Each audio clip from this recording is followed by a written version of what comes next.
자, 그러면 오늘 함께 볼 말씀은요, 사무엘상 9장인데요. 사무엘상 9장 1절부터 6절까지 말씀을 함께 보도록 하겠습니다. 사무엘상 9장 1절부터 6절까지 말씀입니다. 구약성경 419면, 420면에 있습니다. 사무엘상 9장 1절에서 6절까지 말씀을 읽도록 하겠습니다. 여러분 1절부터 6절까지 있는데요. 1, 2절을 제가 읽고요. 3, 4절을 여러분이 읽고 5, 6절을 같이 그렇게 읽겠습니다. 두 절씩 그렇게 읽도록 하겠습니다. 제가 먼저 1, 2절을 읽겠습니다. 베냐민 지파에 기스라 이름하는 유력한 사람이 있으니 그는 아비엘의 아들이요 스롤의 손자요 베고라스의 증손이요 아비아의 현손이며 베냐민 사람이더라. 기스에게 아들이 있으니 그의 이름은 사울이요 준수한 소년이라.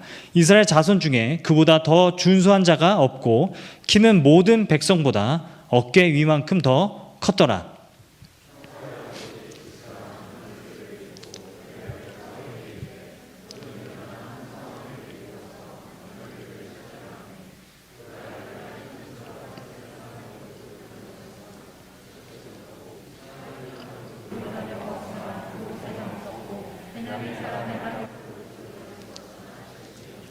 함께 읽겠습니다. 그들이 숲 땅에 이른 때에 사울이 함께 가던 사환에게 이르되 돌아가자. 내 아버지께서 암나기 생각은 고사하고 우리를 위하여 걱정하실까 두려워하노라 하니 그가 대답하되 보소서 이 성읍에 하나님의 사람이 있는데 존경을 받는 사람이라. 그가 말한 것은 다 응하리니 그리로 가사이다. 그가 혹 우리가 갈 길을 가르쳐 줄까 하나이다 하는지라. 아멘. 여러분 말씀 듣기에 앞서서 여러분 옆에 있는 분들하고 소리를 내어서 인사할 수는 없으니까요. 눈인사 하겠습니다. 자, 눈인사. 네, 그냥 돌아보시기만 하면 되는데. 네, 눈인사. 네, 됐습니다. 눈을 왜 만지고 네. 오늘 저는 이제 사무엘상 9장 말씀을 가지고 사람에게 실망한 당신에게 라는 제목으로 말씀을 전하려고 합니다. 제가 지난 시간에는 공동체에 실망한 당신에게 이런 제목으로 이제 설교를 했었는데요. 오늘은 사람에게 실망한 당신에게 이런 제목으로 이제 말씀을 나누려고 합니다. 여러분 사무엘상 9장은요. 그 이스라엘의 초대 왕, 그 사울 왕이 등장하는 이 장면이죠. 그 내용을 이제 이야기하고 있는데 제가 두 절씩 그렇게 끊어서 읽은 이유가 있습니다.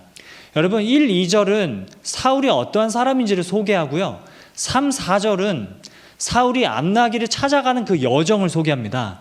그리고 5, 6절은 사울이 포기하자 돌아가자 하는데 사환이 우리가 하나님의 사람에게 도움을 받자 이렇게 이야기하는 내용으로 그렇게 나뉘어지고 있는 것을 우리가 볼 수 있죠. 여러분 오늘 본문 말씀을 통해서 하나님이 우리들에게 또 오늘을 살아가는 우리들에게 주시는 메시지가 무엇일까요? 여러분 사울을 베냐민 지파라고 이야기하는데 이 베냐민 지파라는 것이 어떤 의미를 갖고 그리고 사울이 암나기를 찾으러 이렇게 다니잖아요. 암나기를 찾으러 가는 그 모습은 무엇을 의미하고 또 오늘날 우리 현실 가운데 살아가는 우리들에게 어떠한 메시지를 던져주는 것일까? 우리가 함께 말씀을 통해서 함께 나누는 시간이 되기를 원합니다.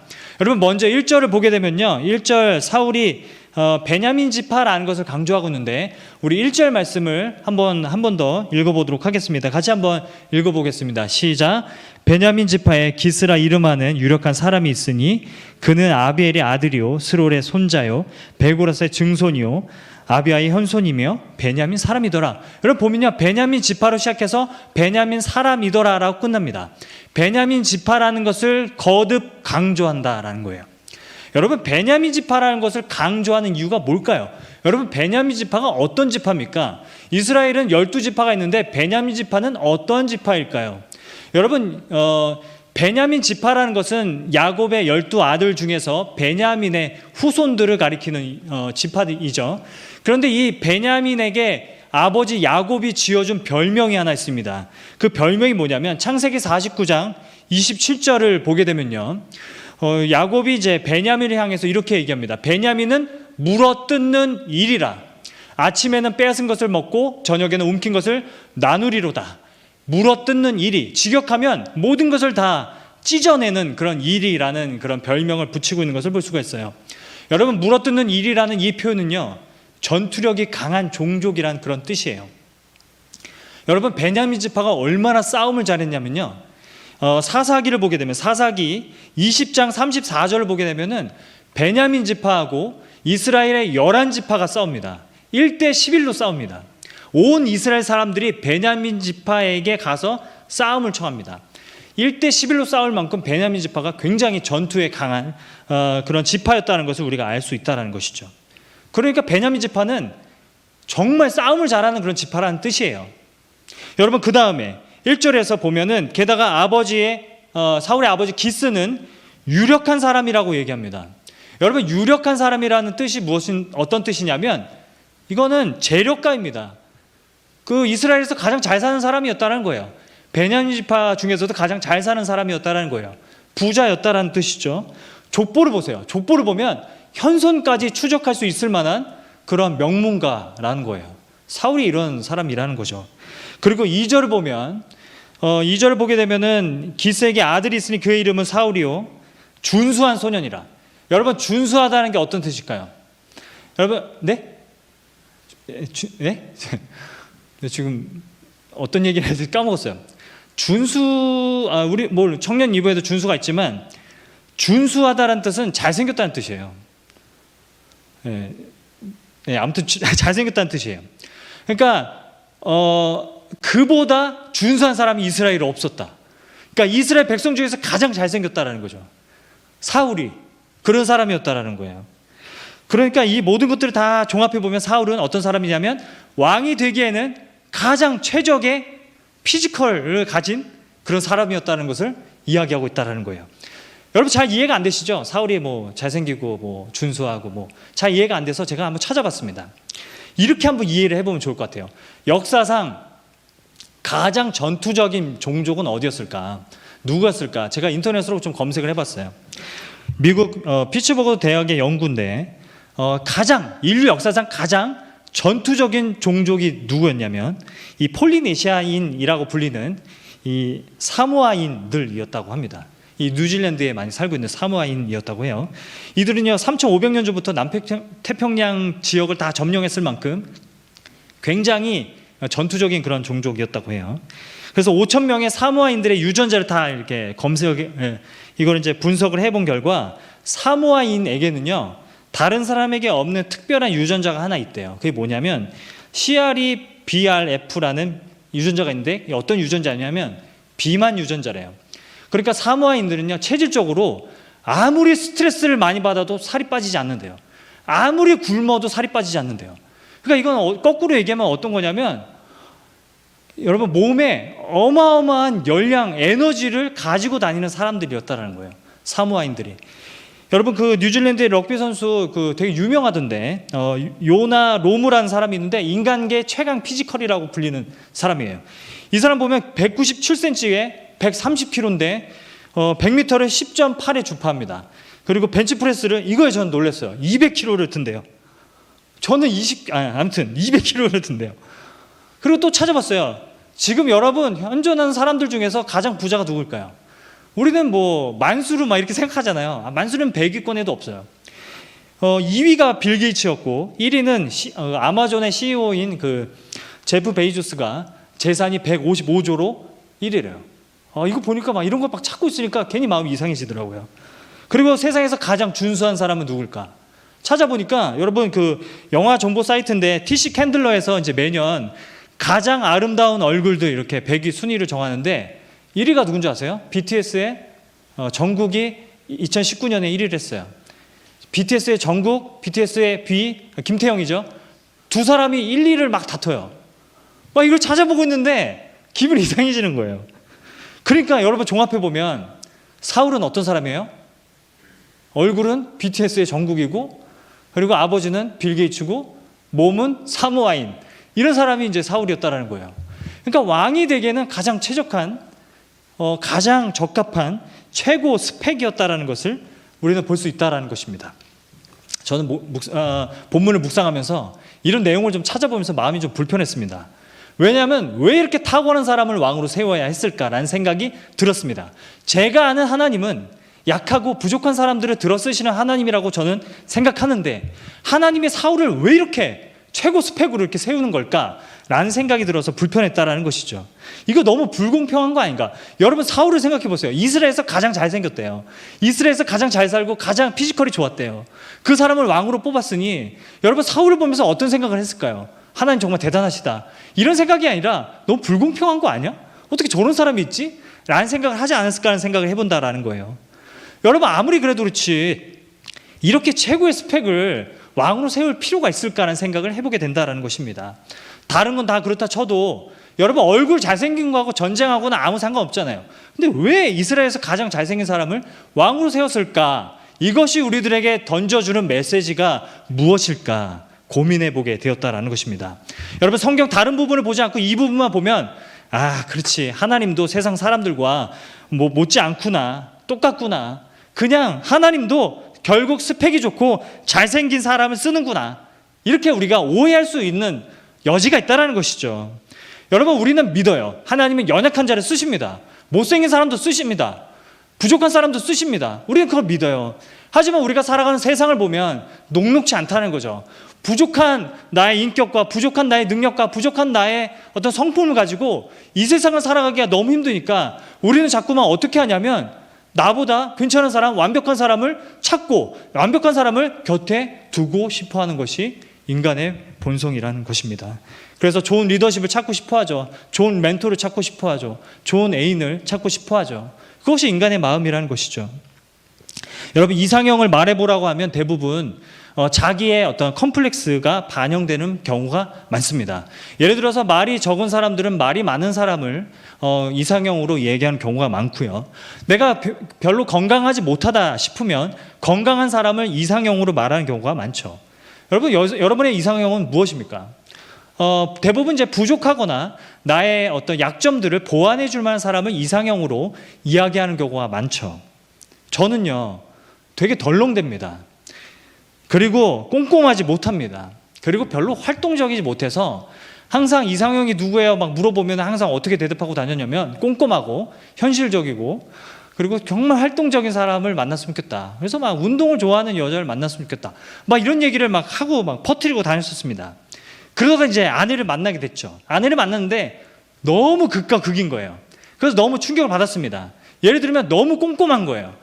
아내랑 저랑 이제 대화를 나누면 작은 정보의 실수도 아내는 용납하지 않습니다. 예를 들면 얼마 전에 한 대화인데 아내의 이제 동의를 구하고 제가 이제 말씀을 드리는데요. 제가 이제 이런 고민을 털어놨어요. 독감 백신 사망자가 막 늘고 있다. 지난 10년간 독감 백신을 맞고 사망한 사람이 1명이라고 하는데 이거 왜 이렇게 많이 늘어나고 있는가? 애들 때문에 난 독감 백신을 맞아야 될 것 같은데 너무 걱정되고 불안하다. 어떻게 하는 게 좋을까? 그러니까 아내 대답이 뭔지 아세요? 여러분도 비슷한 생각하고 계실 것 같은데 1명이 아니라 3명이에요. 이렇게 얘기하는 거예요. 그래서 2009년에 1명, 2015년에 1명, 2016년에 1명. 지난 10년 동안 3명이 사망했어요. 이렇게 얘기하는 거예요. 1명이 아니라 3명이라고 정정해 주는 거예요. 이렇게 너무 꼼꼼하고 너무 극과 극인 거예요. 그런 거예요. 여러분 활동적인 사람을 원했습니다. 근데 너무 활동적인 거죠. 그래서 배드민턴을 같이 치러 가면은 저는 이렇게 그냥 되게 낭만적으로 이렇게 치고 막 여유 있게 치고 막 웃으면서 치는 그런 모습을 상상하고 배드민턴을 딱 치러 갔는데 아닌걸요. 막 정말 승부욕이 넘쳐가지고 막 치면서 아니 바람이 이쪽을 불잖아. 자리 바꿔 막 이러고 막 얼굴 쪽으로 보내지 말라고 그러고 막 그렇게 막 싸우는 일들이 허다했다라는 것이죠. 여러분 우리가 이렇게 나의 어떤 약점을 보완해 줄 만한 사람을 그리고 나의 부족한 점을 보완해 줄 만한 사람을 우리는 늘 찾고 그런 사람을 기대하는 것이 인간의 본성이라는 거예요. 우리가 살아가면서 부족함을 점점 더 많이 느끼죠.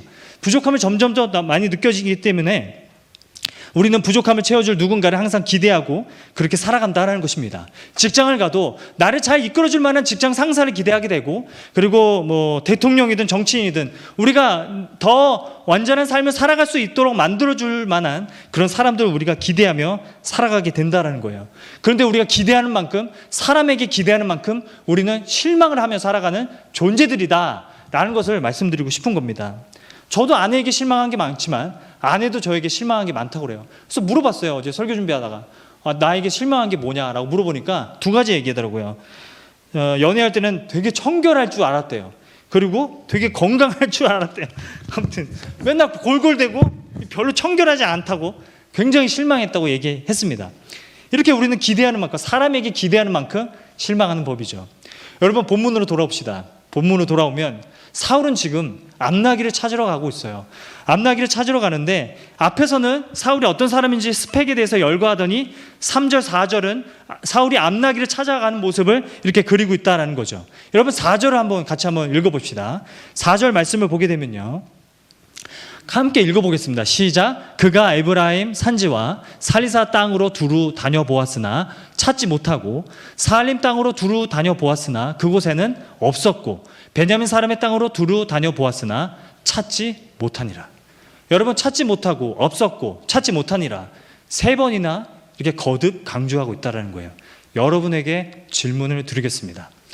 사울이 암나기를 찾으러 가는 것을 왜 이렇게 장황하게 3번이나 찾지 못했다는 것을 거듭 강조하고 있는 것일까요? 여러분, 사울이 암나기를 찾으러 가는 이 모습을 통해서 어떤 메시지를 던져주고 계시는 걸까요? 사울이 3번이나 찾았는데 못 찾았다는 것은 사울이 우유부단하거나 덜렁대는 사람이었다는 걸 강조하기 위함일까요? 아니면 너무 평범하고 너무 부족한 사람이었다는 것을 강조하기 위함일까요? 여러분, 본문에서 사울이 나귀를 찾았으나 3번이나 찾지 못했다는 것을 통해서 우리들에게 보여주는 것은 무엇이냐면 사울이 어떻게 살아왔는지를 보여주는 것입니다. 사울의 인생을 보면요, 이후에 나오는 사울의 모습들을 다 보면요, 사울은 계속해서 누군가를 찾습니다. 누군가를 찾아다니는 인생을 살아가게 된다라는 것이죠. 이게 사울의 인생이에요.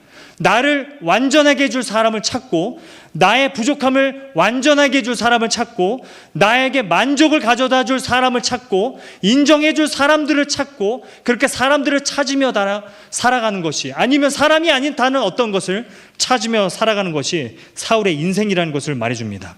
여러분, 성경이 말하는 것이 무엇이냐? 여러분, 너무 중요한 말씀인데요, 이걸 말씀하고 있다는 거예요. 봐라, 가장 이상적이고 가장 완벽한 왕이라 할지라도 길을 잃어버린 암나기의 길을 찾아주지 못하는데 길을 잃어버린 이스라엘 백성들의 길을 어찌 이 자가 찾아줄 수 있겠느냐라고 지금 묻고 있는 겁니다. 암나기의 길도 찾아주지 못하는데 길 잃어버린 이스라엘 백성들의 길을 어찌 이 사람이 찾아줄 수 있겠느냐라고 지금 묻고 있는 겁니다. 여러분, 그런데 이것은 사울의 모습일 뿐만 아니라, 사울의 인생일 뿐만 아니라 이스라엘 백성들의 자화상이기도 하다라는 거예요. 이스라엘 백성들의 역사가 어떠합니까? 여러분, 사무엘상하, 열왕기상하, 역대상하를 보면 계속해서 이스라엘 백성들은 완벽한 왕을 기대합니다. 완벽한 왕을 찾아다닙니다. 하나님을 대신할 만한 왕을 찾아다니고, 하나님을 대신할 만한 지도자를 찾아다니고, 하나님을 대신할 만한 메시아를 찾아다니는데 그 사람을 만나지 못한다는 것이 이스라엘의 역사라는 것이죠. 이스라엘 역사를 보면 사울, 다윗 거쳐서 솔로몬이 나오죠. 그리고 북이스라엘과 남유다 총 다 합쳐서 42명의 왕들이 소개되는데 그 42명의 왕들 중에서 완벽한 자가 하나도 없다는 것이 역사가 말해주고 있는 것입니다. 이스라엘 백성들은 하나님을 대신할 누구를 찾고 있지만 그 누구도 찾지 못한다고 말씀하고 있는 것이죠. 여러분, 이게 우리의 모습이기도 하다라는 거예요. 오늘 사무엘상 9장을 통해서 하나님은 이것이 우리의 인생의 모습이 아니냐라고 묻고 있는 것입니다. 여러분, 우리도 보면은 누군가를 찾는 삶의 연속이라는 거예요. 여러분, 연애를 한참 하고 싶을 때는 나의 부족한 점을 잘 채워줄 만한 남자친구, 여자친구를 찾습니다. 그런 사람이 오기를 기대합니다. 그리고 연애를 할 때도 이 사람이 내 최고의 배우자가 되기를 기대합니다. 여러분, 직장을 다녀도 직장 동료와 직장 상사와 나와 함께 일하는 모든 사람들이 완벽한 사람이기를 기대합니다. 여러분, 정치를 봐도 정치인들이, 대통령이 완벽한 사람이기를 기대하고, 그리고 목사님이든 교수님이든 다 완벽한 사람이기를 기대하며 우리는 그 사람에게 나의 무언가가 그 사람을 통해서 채워지기를 기대하며 많은 기대들을 던지고 있죠. 그런데 기대한 만큼 실망도 하고 있다는 거예요. 여러분, 어떤 사람을 기대하든 어떤 사람을 찾더라도 그 사람이 구원자일 수는 없다는 것이 사무엘상이 우리들에게 던져주는 메시지라는 거예요. 사무엘상은 아무리 탁월한 사울이라는 왕이라 할지라도 하나님을 떠나고 그렇게 살았을 때 평생 다윗을 찾느라 공허한 인생을 살아가게 되는 것을 보여주고 있어요. 사무엘상 23장 23절 말씀을 우리 같이 한번 읽어보도록 하겠습니다. 사무엘상 23장 23절 말씀을 함께 같이 한번 읽어보도록 하겠습니다. 시작. 그가 숨어 있는 모든 것을 정탐하고 실상을 내게 보고하라. 내가 너희와 함께 가리니 그가 이 땅에 있으면 유다 몇천 명 중에서라도 그를 찾아내리라 하더라. 여러분, 이게 사울 왕의 나중의 모습이라는 거예요. 도망간 다윗을 평생 그렇게 찾아가면서 말년을 그렇게 살아가는 모습이라는 것이죠. 하나님의 마음에 합한 자 다윗마저도 하나님에게서 누렸던 어떤 연합과 기쁨과 즐거움과 평안을 다른 사람에게서 누리려고 할 때 다윗은 밧세바를 범하게 되는 그런 범죄를 저지르게 된다라는 것입니다. 여러분, 이렇게 보면 사무엘상이 우리들에게 던져주는 인생 공식이 하나가 있어요. 그게 뭐냐면 이거예요. 하나님을 의존할 때는 다른 사람들이 의지할 수 있는 존재가 되지만 내가 하나님이 아닌 다른 어떤 것을 의존할 때는 어떤 사람도 나에게 의지할 수 없는 그런 존재가 된다라는 법칙입니다. 내가 하나님을 의지하고 있을 때는 다른 사람들이 나에게 기대요. 그런데 내가 하나님이 아닌 다른 어떤 것에 너무 지나치게 의존하며 살아갈 때는 어떤 사람도 나에게 기댈 수 없다라는 것이죠. 그것이 사무엘상 전체에서 드러나는 인생의 법칙이라고 이야기하고 있다라는 것입니다. 제가 설교를 준비하면서 눈에 띄어서 읽어본 책이 한 권 있습니다. 누군가에게 자꾸 의지하고 싶은 나에게라는 책인데 이계정 씨가 쓴 책이에요. 이 책에서 이런 얘기를 합니다. 우리는 살면서 가장 많이 하는 고민 중에 하나는 왜 저 사람은 나만큼 나를 생각해 주지 않지라는 그 고민이라고 해요. 유독 관계가 중요시 되는 이 동양 문화권 안에서 사람들은 더 다른 사람의 눈치를 보고 그리고 다른 사람들에게 기대하고 또 집착하고 그리고 늘 곁에 있는 사람이 혹시 나에게서 멀어지지 않을까 눈치를 보면서 살아가기 쉽다라는 것이죠. 그래서 결혼을 해도 연애를 해도 어떤 동료를 만나도 이 사람이 나에게서 멀어지는 것이 아닐까라는 그런 두려움과 불안함을 우리는 갖고 살아간다고 이 책에서 이야기를 합니다. 저는 이 책을 읽으면서 이런 생각이 들었습니다. 여러분, 우리가 갖고 있는 의존감은요, 인간의 당연한 욕구라는 사실이에요. 하나님은 우리를 창조하실 때부터 우리 안에 의존감이라는 것을 만들어 두셨습니다. 여러분, 그래서 많은 책들이 이야기하는 것처럼 의존감을 버리라. 너희가 그냥 홀로서기 해야 된다. 당당하게 혼자 살아가야 한다. 라고 이야기하는 것은 우리에게 그렇게 도움이 되지 않는다라는 거예요. 여러분, 우리의 본성이 의존적이에요. 사람은 의존적일 수밖에 없어요. 그러니까 의존감을 무조건 버리고 홀로서기 하고 혼자 살아가고 당당하게 살아가라고 이야기하는 것은 우리들에게 아무런 도움이 되지 않는다라는 거예요. 어쩌면 많은 청년들이 의존하지 마라, 사람에게 의지하지 마라, 사람에게 의존하지 마라, 의존감을 다 버리라, 이런 말을 많이 듣다 보니까 사람에게 의존하지도 못하고 의존하게 될까 봐 두렵고 그리고 혼자 있기도 너무 두려운 상황 가운데 이러지도 저러지도 못하면서 외롭게 지내는 청년들이 많다는 생각을 하게 됐습니다. 여러분, 좀 이상하지 않습니까? 여러분, 죄성이라는 건요, 하나님을 떠나서 스스로 주인이 되고 싶은 욕구가 죄성이에요. 하나님을 떠나서 자율적으로 살고 싶은 게 그게 죄성이에요. 그런데 하나님을 떠나서는 사람은 자꾸만 어떤 것에 의존하고 어떤 것에 집착하고 어떤 것에 자꾸 붙들려서 살아가게 된다는 거죠. 하나님을 떠났으면 스스로 주인이 되어야 되는데 사람은 하나님을 떠나도 주인이 되지 못하고 다른 것을 주인으로 여기면서 살아가다라는 것이 참 이상하게 여겨졌습니다. 여러분, 그 이유는 사람은 본래 하나님 없이는 살아갈 수 없는 존재이기 때문에 그렇습니다. 여러분, 성경에 하나님이 아니더라도 가짜 하나님이라도 만들어 놓고 살아야 그 가짜 하나님이라도 의존해야 하는 존재가 사람이라는 거예요. 그래서 하나님을 떠나서 자율적인 존재가 될 수 없고 그래서 자신만의 하나님을 만들거나 우상을 만들거나 그렇게 사람들은 살아갈 수밖에 없다는 겁니다. 여러분, 그런데 성경은요, 너희가 홀로 서라라고 이야기하지 않습니다. 성경은 너희가 그냥 그 의존감을 다 버려라 라고 이야기하지 않습니다. 성경은 어떻게 이야기하느냐? 더 큰 의존감을 가져라 라고 이야기합니다. 여러분, 의존감이라는 건요, 의존하는 대상이 크면 클수록 커지는 것이 의존감입니다. 그래서 여러분, 제가 돈이 있다고 칩시다. 작은 돈에 의존할 때보다 더 큰 돈을 두고 제가 의존할 때 그 의존감은 더 큰 의존감이 될 수 있는 것이죠. 성경이 말하는 것이 무엇이냐? 사람에게 의존할 때보다 하나님에게, 사람보다 더 크신 하나님에게 의존할 때 너희 안에 있는 의존감이 더 커질 수 있다라고 이야기한다라는 거예요. 사람을 의지하지 말고 하나님을 의존하며 살아갈 때에 우리는 진정한 자율적인 사람들이 존재가 될 수 있다라고 말씀하고 있다는 것입니다. 이사야서 2장 22절 말씀해 보면 너희는 인생을 의지하지 말라. 그의 호흡은 코에 있나니 새말가치가 어디 있느냐. 이렇게 말씀하세요. 여러분, 인생을 의지하지 말라고 말씀하십니다. 사람을 의지하지 말라고 말씀하십니다. 여러분, 그의 호흡은 코에 있나니 새말가치가 어디 있느냐. 그의 코에 생기를 불어 넣어주신 하나님을 의지하며 살아가라고 말씀하고 있다는 것입니다. 여러분, 저는 그냥 사람들을 의지하지 말고 홀로 서세요라고 말씀드리는 게 아닙니다. 하나님을 의존하면 의존할수록 우리가 다른 사람들을 더 온전하게 건강하게 의지하며 살아갈 수 있는 존재가 된다는 것을 말씀드리고 싶은 겁니다. 여러분, 저희 집에 아이들이 있는데 저희 집에 아이들이 가장 자유분방할 때가 언제인 줄 아세요? 가장 자유분방하고 막 거침없이 표현하고 거침없이 놀고 거침없이 막 그렇게 난리를 칠 때가 언제인 줄 아세요? 엄마 아빠가 둘 다 있을 때예요. 특히 제가 있을 때 아이들은 가장 자유분방하게 가장 거침없이 담대하게 막 그렇게 사고를 칩니다. 왜 그럴까요?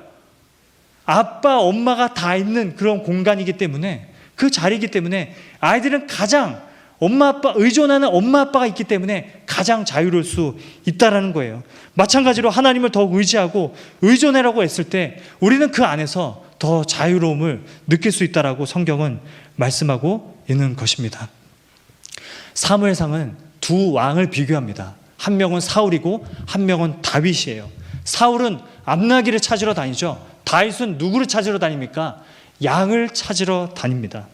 사무엘상 17장 34절과 35절을 우리가 함께 보면 다윗이 사울에게 이야기합니다. 주의 종이 아버지의 양을 지킬 때 사자나 곰이 와서 양떼에서 새끼를 물어가면 내가 따라가서 그것을 치고 그 입에서 새끼를 건져내었고 그것이 일어나 나를 해하고자 하면 내가 그 수염을 잡고 그것을 쳐 죽였나이다. 다윗은 양을 잃어버린 그때에도 죽기 살기로 따라가서 그 양을 찾아옵니다. 그것이 다윗의 인생이라는 것을 이야기하는 것이죠. 이것은 다윗을 통해서 하나님 아버지의 마음을 우리들에게 말씀하고 있는 것입니다. 하나님도 동일하게 에스겔서 34장 11절을 보게 되면은 하나님도 양을 찾아 나서십니다. 하나님도 주 여호와께서 이같이 말씀하셨느니라. 나 곧 내가 내 양을 찾고 찾되 목자가 양 가운데 있는 날에 양이 흩어졌으면 그때를 찾는 것 같이 내가 내 양을 찾아서 흐리고 캄캄한 날에 그 흩어진 모든 곳에서 그것들을 건져낼지라. 그 잃어버린 자를 내가 찾으며 쫓기는 자를 내가 돌아오게 하며 상한 자를 내가 싸매주며 병든 자를 내가 강하게 하려니와 살찐 자와 강한 자는 내가 없애고 정의대로 그것들을 먹이리라.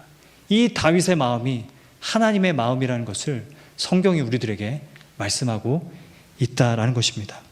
예수 그리스도께서 잃어버린 자들을 찾으러 이 땅에 오시고 우리는 이 세상을 살아가면서 나를 채워줄 누군가를 찾고 누군가에게 기대하며 의지 정도가 아니라 나의 존재를 맡겨버리는 의존을 하면서 우리는 살아가는 존재들이지만 그런 우리를 예수 그리스도께서 찾아오셨다는 것이 그것이 복음인 줄을 믿습니다.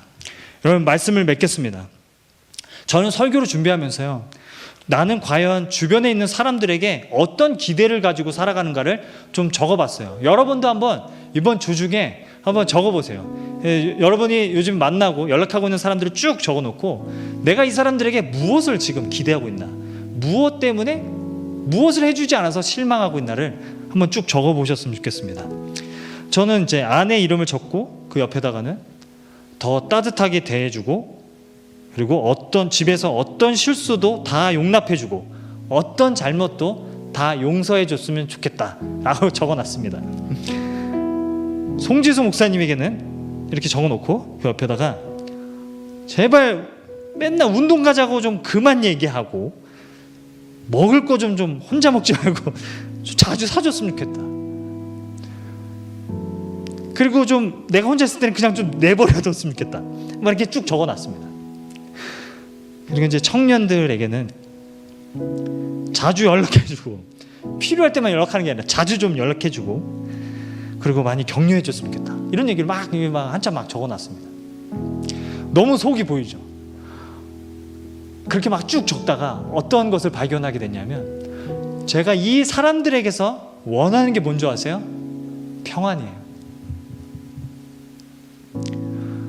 제가 송지송 목사님에게, 제 아내에게, 청년들에게 원하고 있는 게 뭐냐면 평안이에요. 여러분, 그거는 송지송 목사님이 해줄 수 있는 게 아니에요. 엄마 아빠가 해줄 수 있는 것도 아니고 제 아내가 해줄 수 있는 것도 아니에요. 제 마음의 평안은 하나님만이 해줄 수 있는 거를 하나님이 보이지 않으니까 주변에 있는 사람들에게 자꾸 기대하고, 그래서 사람들에게 실망하고, 그렇게 살아가는 것 같습니다. 코로나 이후에 우리는 많은 사람들을 만나지 못하게 되지만, 그리고 자주 만나는 사람들하고는 더 자주 만나다 보니 관계에 많이 지쳐 있습니다. 그래서 사람들에게 계속 실망하고, 기대한 만큼 실망하고, 왜 이것도 해주지 못하지 실망하고, 계속해서 실망하며 살아가고 있는지도 모르겠습니다. 여러분, 잘 생각해 보세요. 여러분이 그 대상에게 원하는 건 무엇입니까? 하나님만이 해줄 수 있는 것을 우리는 그냥 사람에게, 그 사람도 하나님이 필요한 존재일 텐데 그 사람에게 기대하고 그 사람에게서 얻어내려고 하고 있지는 않으십니까? 여러분, 오늘 말씀을 묵상하면서 또 기도하면서 우리 안에 있는, 정말 내 주변에 있는 사람들에게 기대하고 바라고 있었던 것들을 하나님에게 구하는 저와 여러분이 되기를 간절히 소망합니다. 여러분, 한 주간 누구에게 실망하셨습니까? 또 누구에게 또 마음이 어려우셨습니까? 어쩌면 내가 하나님 안에서 누려야 할 기쁨과 평안과 행복을 다른 누구에게 맡기려고, 그리고 기대하려고 하지는 않으셨습니까? 여전히 우리는 누구를 만나야 이 공허한 마음이 해결되어질까? 누구를 만나야 이 어려움이 해결되어질까? 평안함이 생길까? 계속해서 사울이 암나기를 찾아가는 것처럼 우리는 찾아다니고 있지만, 그 가운데서 하나님의 사람을 만나게 되는, 하나님의 섭리를 만나게 되는 저와 여러분의 복된 삶이 되기를 간절히 축원드립니다. 예수가 우리를 찾으십니다. 지금 이 순간에도 찾으십니다. 말씀 가운데서 여러분을 찾고 계십니다. 우리는 등을 돌려서 다른 것들을 찾고 있지만 예수 그리스도께서 지금 저와 여러분을 찾으시는 줄을 믿습니다.